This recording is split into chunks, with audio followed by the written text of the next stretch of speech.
dia tak tahu kata saya ada disleksia. Zaman tu tahun 79. Saya dah tahun 74. Saya dah jam 4 kan cuti. Ni saya tak boleh baca.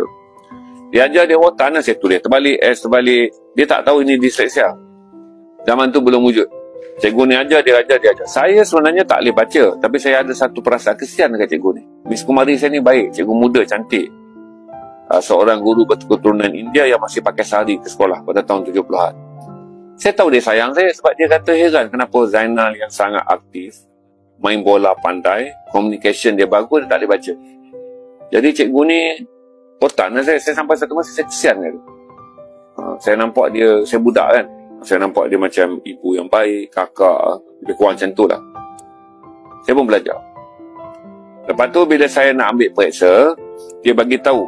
Dia bagi tahu dekat cikgu lain, kalau Zainal tulis S terbalik, tolong bagi dia markah sebab dia ajar saya kan. Jadi beberapa cikgu saya ni tahu. Kalau setakat saya jawab 42, kan, kalau matematik tu jawatan 42 saya tu terbalik. Guru matematik kena bagi right.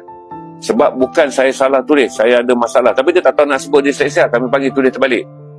Saya naik darjah 5, dah masalah pula. Saya terlampau pandai berada dalam kertas last.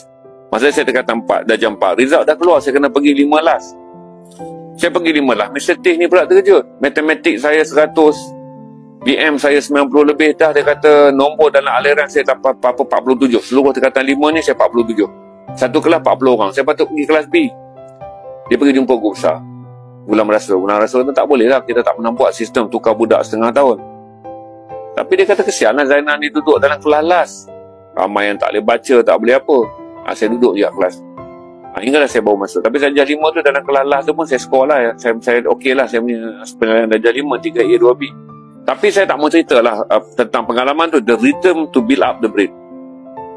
Jadi lama tu rhythm ni juga membantu saya menulis dengan baik lah. Dia tak